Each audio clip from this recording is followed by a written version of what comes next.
नमस्कार दोस्तों, आज बात करने वाला हूं जीएसटी नोटिस के बारे में। हाँ जी दोस्तों, अब जीएसटी से नोटिस आ रहा है जीएसटी ऑडिट के लिए। एडीटी 01 के अंदर आपको इस प्रकार का नोटिस आएगा, देख सकते हैं ये। और ये जीएसटी ऑडिट के लिए नोटिस फॉर कंडक्टिंग ऑडिट।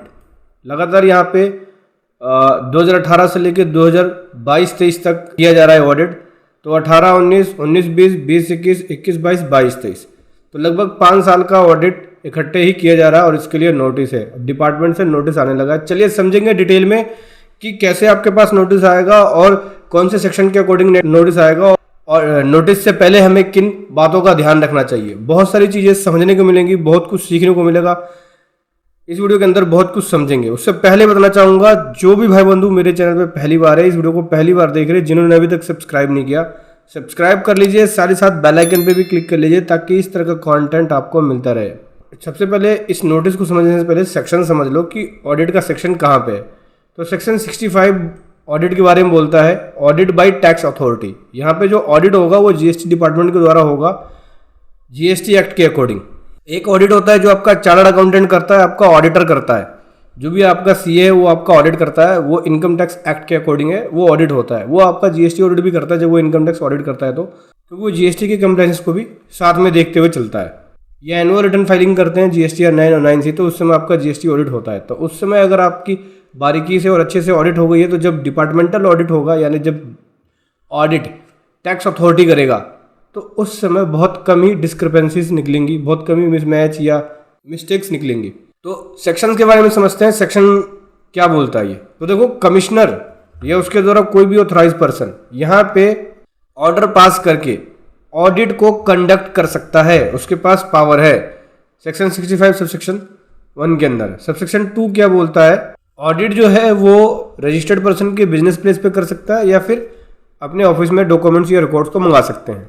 और ऑडिट के लिए रजिस्टर्ड पर्सन को इन्फॉर्म किया जाएगा नोटिस के जरिए।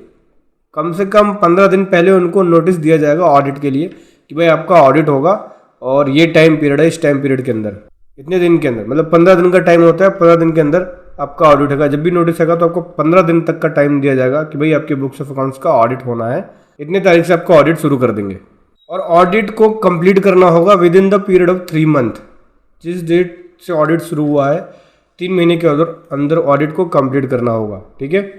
किसी रीज़न की वजह से अगर ऑफिसर 3 महीने में ऑडिट कंप्लीट नहीं करता है, तो कमिश्नर के पास पावर है कि उस पीरियड को एक्सटेंड कर सकता है, लेकिन वो 6 मंथ से ज़्यादा एक्सटेंड नहीं होगा।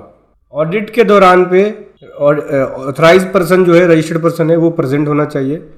वहाँ पे ऑडिट के अंदर वेरीफाई करेंगे डॉक्यूमेंट्स को, बुक्स ऑफ अकाउंट्स को, रिकॉर्ड्स को, ठीक है। और अगर कोई शॉर्ट पेमेंट पाई जाती है टैक्स की, या एक्स्ट्रा इनपुट एक्स क्रेडिट ले ली जाता है, गलत तरीके से रिफंड क्लेम कर लिया जाता है, या और भी चीज़ें जो है होता है, तो उस केस में यहाँ पे 73, 74 के अंदर और सेक्शन 74A के अंदर एक्शन लिया जा सकता है ऑफिसर के द्वारा, ठीक है। तो सेक्शन 65 तो ये बोलता है। अब समझ लेते हैं, ऑडिट वाले नोटिस पे आ जाते हैं। यहाँ पे बोलते हैं कि आपका जो केस है वो डिसाइड किया गया है ऑडिट के लिए, आपके बुक्स ऑफ अकाउंट्स और रिकॉर्ड का ऑडिट होगा, ठीक है। फाइनेंशियल ईयर 18-19 से लेके फाइनेंशियल ईयर 22-23 तक का।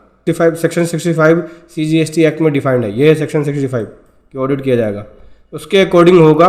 और कहाँ पे होगा, प्लेस भी बता दिया कि ऑडिट जो होगा वो आपके बिजनेस प्लेस पे होगा। टेंटिवली 3 वीक ऑफ सितंबर के अंदर ऑडिट कंडक्ट होगा, ठीक है। डेट भी डिफाइन कर दी, जहाँ पर्सन के बुक्स ऑफ अकाउंट्स को, रिकॉर्ड्स को वेरीफाई किया जाएगा, उसके डॉक्यूमेंट्स को वेरीफाई किया जाएगा। तो यहाँ पे बोल रहे हैं कि जो ऑथराइज पर्सन है या जो रजिस्टर्ड पर्सन है, उससे रिक्वेस्ट किया जा रहा है कि जो बिजनेस प्लेस है वहाँ पे अपने बुक्स ऑफ अकाउंट्स को प्रोड्यूस करे, अपने रिकॉर्ड को प्रोड्यूस करे। और अगर आप बुक्स ऑफ अकाउंट प्रोड्यूस नहीं करते हैं तो ये मान लिया जाएगा कि आपने बुक्स ऑफ अकाउंट मेंटेन नहीं किया है, या आपके पास बुक्स ऑफ अकाउंट नहीं है। और उसके बाद जो प्रोविज़न जीएसटी एक्ट में जो प्रोविज़न है या रूल्स है, उसके अकॉर्डिंग आप पे एक्शन लिया जाएगा। ये बुक्स ऑफ अकाउंट्स को ऑथराइज रिप्रेजेंटेटिव के द्वारा बोल रहे हैं कि आके अटेंड करे। ऑथराइज रिप्रेजेंटेटिव डेट बता दिए टेंटेटिवली, और बोला इस एड्रेस पे आके आपको बुक्स ऑफ अकाउंट को प्रोड्यूस करना है, ठीक है। तो अब सावधान हो जाइए दोस्तों, डिपार्टमेंटल ऑडिट, जीएसटी ऑडिट शुरू हो गया है। और जब भी आपके पास नोटिस आएगा, लगातार 4 साल या 5 साल का इकट्ठे ही ऑडिट कर लेंगे आपका, जैसे कि इसके केस में हुआ है। तो जब अगर आपका केस ऑडिट में सिलेक्ट हो जाएगा तो आपके बुक्स ऑफ अकाउंट्स का यहाँ पे ऑडिट होगा जीएसटी डिपार्टमेंट के द्वारा। ऐसे में आप अपने बुक्स ऑफ अकाउंट्स को सही से मेंटेन करें। जब भी आपका टैक्स ऑडिट हो या GSTR 909C फाइल करें तो प्रॉपर GST ऑडिट कराएं, ताकि कोई भी प्रोविज़न ना छूटे, टैक्स की प्रॉपर पेमेंट कर ले। इंटरेस्ट लगता है तो इंटरेस्ट जमा करा ले, नहीं तो अगर 5 साल का इकट्ठे आपके ऊपर टैक्स इंटरेस्ट पेनल्टी आएगा तो अमाउंट हैवी हो जाता है। जैसे कि आजकल नोटिसों में आ रहा है, आपने देखा भी होगा, DRC 1 या असेसमेंट 1 का नोटिस देते हैं तो इंटरेस्ट पेनल्टी लगा देते हैं, जो कि एक हैवी अमाउंट बन जाता है। तो जब भी आप ऑडिट करा लेंगे तो उस केस में क्या होगा, पहले ही आप जो भी मिस्टेक्स होंगे उसको सही कर लेंगे। तो दोस्तों ये था एक कमाल का कंटेंट जो मैं आपके सामने लेकर आया। वीडियो कैसी लगी ज़रूर बताएं। Thank you so much. जय हिंद, वंदे मातरम।